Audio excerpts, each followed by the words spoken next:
Please welcome Marilyn. So, I think there's a clicker somewhere. Ah, clicker. Good idea. Yeah, I actually have slides prepared.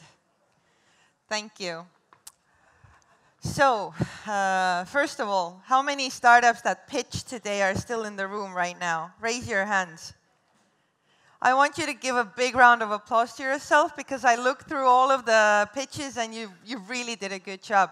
And I really want to, I think Burak before mentioned that even if you didn't get to pitch, even if you didn't get to be on the final top 10, it doesn't matter. The fact that you worked hard during the weekend and you focused during the weekend, that's all that matters.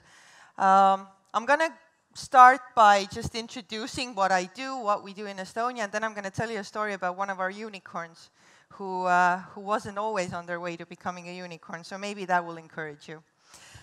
But the topic of this talk or this thing is Estonia as a gateway to scaling your startup. But I actually want to focus on how Estonia has made its way to start breeding unicorns from a very small country, and to say that it is possible and it's actually a better way to become a global company very quickly, and I'll tell you why.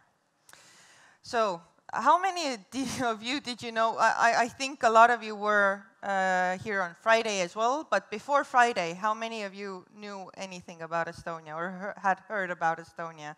Felipe, you live in Estonia. Okay, so not many. That shows how tiny this country is. But yeah, there's 1.3 million people. The area of land is around 45,000 square kilometers. It's a little bit bigger than Netherlands and Denmark, but still very small country. However, have you heard of TransferWise? Good. So TransferWise. Taavet Hindrikus is the co-founder of TransferWise, and he has really talked a lot about how he gained experience and knowledge about how to build a global company from a very small country. And do you know why? Do you want to guess why he... Sander can't answer? No Estonian can answer. Well, you all know Skype, right? Who doesn't know Skype? Come on. Good. So Taavet Hindrikus was one of the first employees in Skype. And that's how he got the recognition and the experience in working in an actual global company. We say that Skype is Estonian, but what makes it unique is so do Swedes and so do Danes and a lot of other countries all over the world, not all over the world, but in Europe. Like to say that Skype is theirs, which is okay for us because it's truly a first global company and the first unicorn that came from Estonia. Then Playtech, a little bit less known of a company, but also a unicorn, a first generation together with Skype. They are an online gambling software. But out of the experience that Skype brought to this little country called Estonia, we had, basically we can say that the success of TransferWise and Bolt also came from these two, this company too. Because, as I said, Taavet Hindrikus was one of the first employees in Skype and got the experience, but also the co-founder of Bolt, formerly known as Taxify. Martin Villig also was involved in building the software in Skype. So you can see that you only need you need the first global success story from a really small country to start making and start creating new success stories. And there is one big thing that unites all of Estonian successful startups, and it's the fact that they are global from day one. And this is something that Estonian startup ecosystem is actually really proud about. Because on their way to unicorn status, quite close to the unicorn status. We have a lot more that are on their way probably, but Monese and Pipedrive who raised 60 and 70 million euros last year. So we'll see. Also, this makes us the country with most unicorns per capita in the world. So I don't want to bore you too much with the numbers, but I think all of the startups here are interested in investments. A lot of the startups are early stage investments, so I actually want to talk about the numbers behind that, because you can see all of the other official governmentally very important numbers on the screen.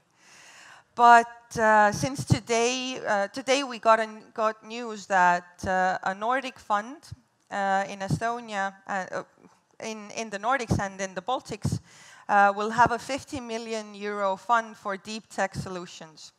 In addition to that, one of our top specialists in startup investments in Estonia from SmartCap said that basically we have 150 million euros available for early stage and seed investments. So new global companies from all over the world are really much invited to Estonia. So you're all welcome.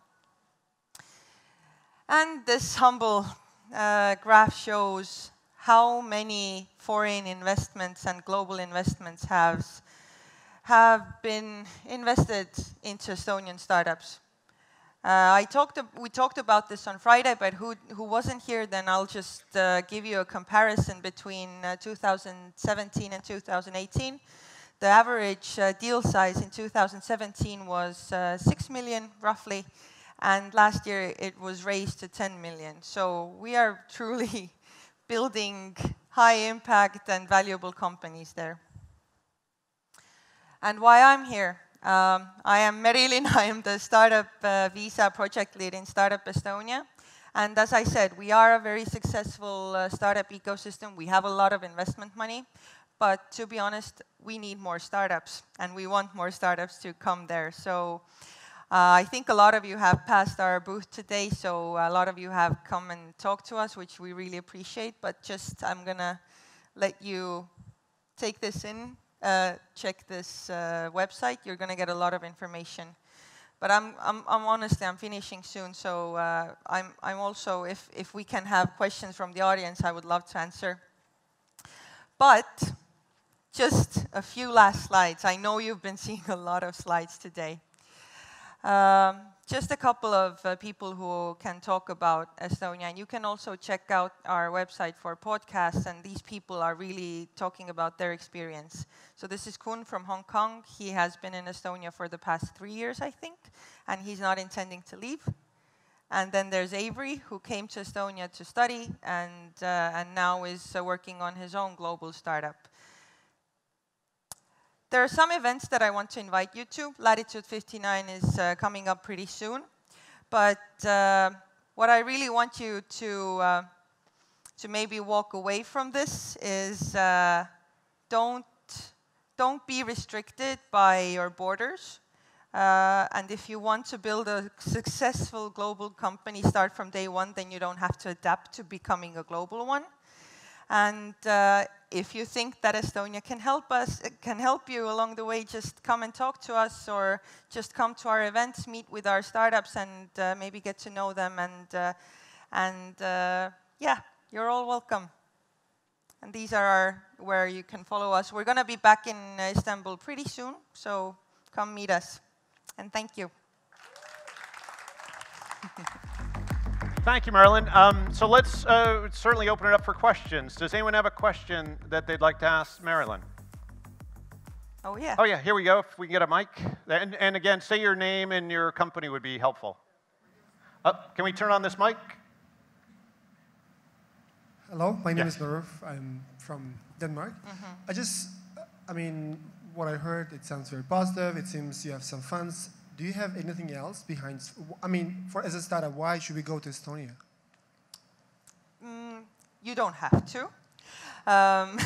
There are other countries that are offering this as well, but we have seen that Estonia is becoming a very, very supportive ecosystem in the sense of startup organizations, other startup founders, also founders of TransferWise, Bolt, Pipedrive, Skype. Even we had Niklas Sennström in Estonia 2 years ago. So first of all, we have those people. The startup community is very successful. But at the same time, as I work for the government of Estonia, I do see that the startup ecosystem and the startup founders can make their way to the Prime Minister's office really easily and then build also supportive legislation, which, let's be honest, it doesn't happen that quickly in other countries. The startup visa was put together in less than 1 year and launched. And in the first year, we didn't think that we're going to have that many applications for the startup status, which we provide. We thought that we're going to have 50. We got 300. And by now, we have around 1,300 applications. So we can see that it is becoming popular. And we can actually see that what we go around saying that we are supporting, we actually see that the foreigners who come to Estonia, they are getting seed investments, they are expanding to the EU market, and there's something good happening there, very organically. Awesome. Thank you. Awesome. Cool. What other questions do we have? Any? It's very similar to the Estonian crowd who is like, yeah.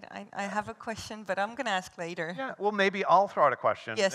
Yeah. So I have lots of questions. Because I've been here before where the jury takes a little longer. I can stretch all evening. It's not a problem. So, Marilyn, so let's talk about, when you think of these outliers, the unicorns, what are the attributes that they have? Because those are very unique companies, and sometimes it's the tech, sometimes it's the timing, sometimes it's the people, but specifically the ones that are coming out of the Estonian ecosystem, what's unique that they're doing that is causing this sort of rapid growth? There are a lot of good ideas that sort of don't ever make it, so what are they doing? Oh, I almost forgot to tell you the story about one of the unicorns, which makes them unique. So Bolt, previously Taxify, I'm still getting into the name, but so roughly 3-4 years ago, then it was Taxify.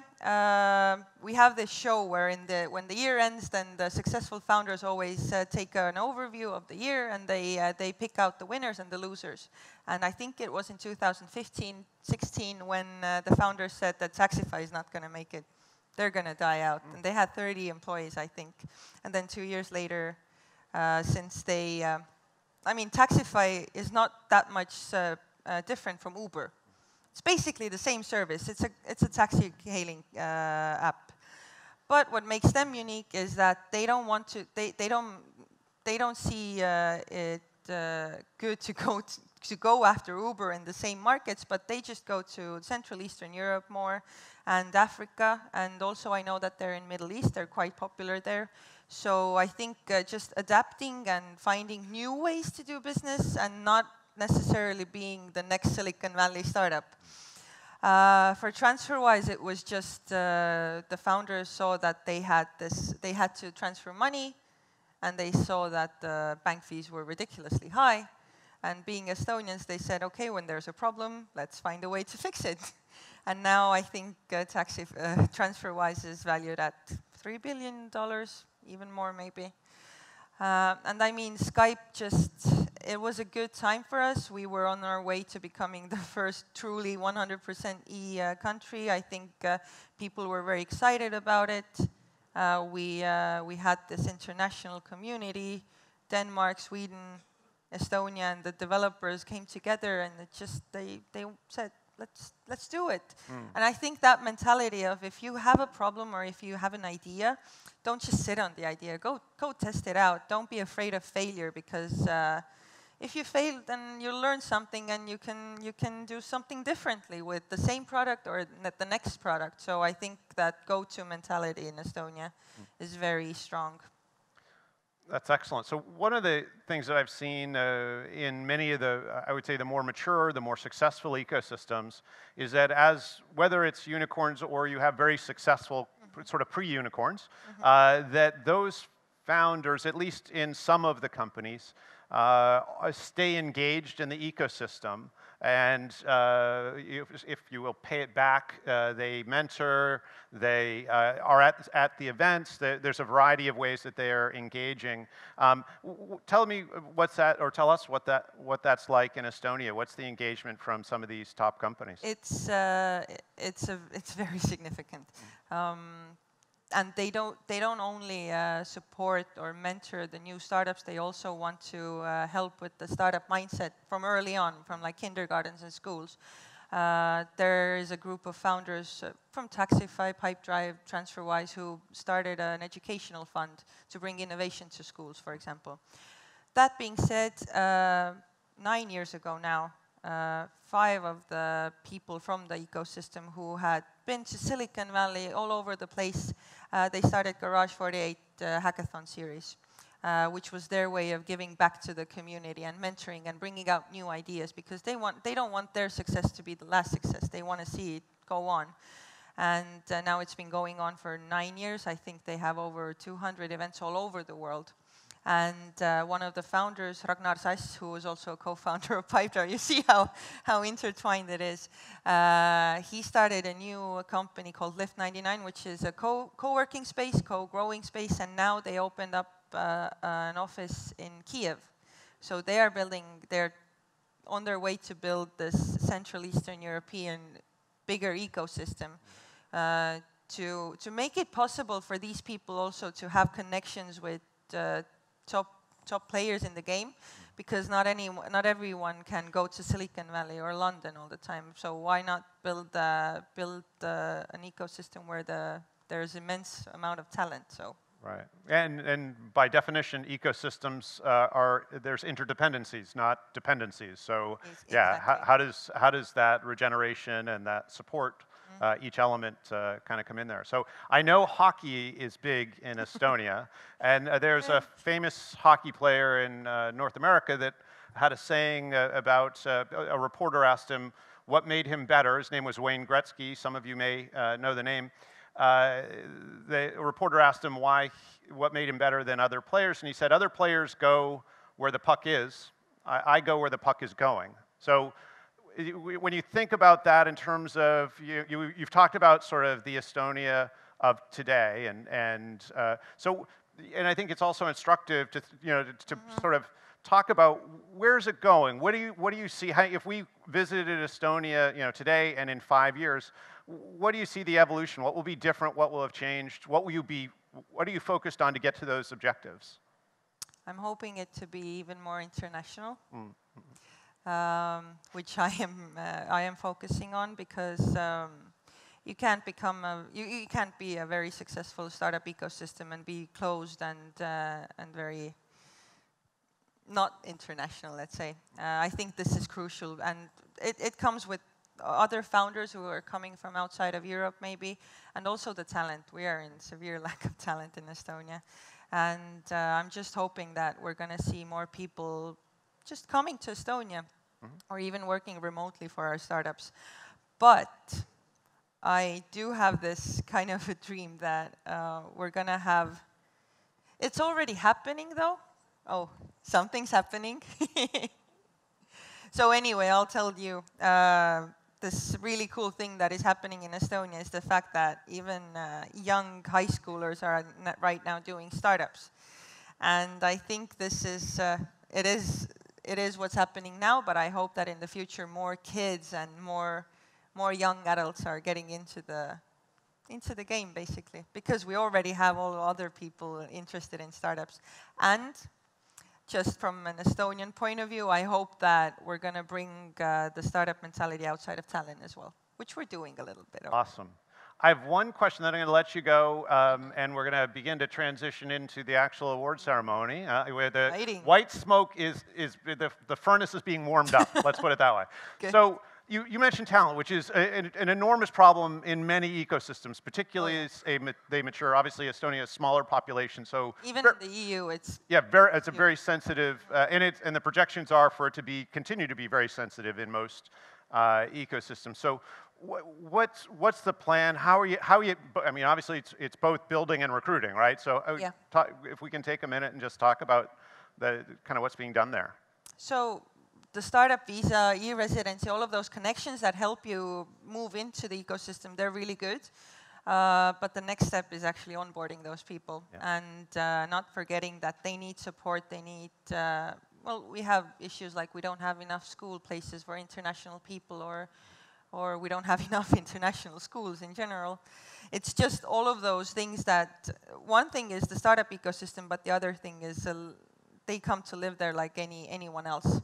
And just, I mean, I can't do anything about the weather. I wish I could, but who has ever been to Estonia? It's cold, it can be really dark, but people are really nice.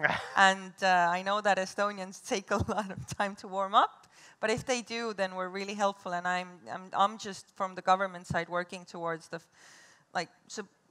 supporting those people and making it available for them to do the relocation process really easily. Right. So I think it's a very soft value, but it's a thing that matters. Cool. It really matters. But you have sauna, so We have sauna. so really that makes up for a lot. Sauna, yeah. Absolutely. So please help me thank Marilyn for all of those great things.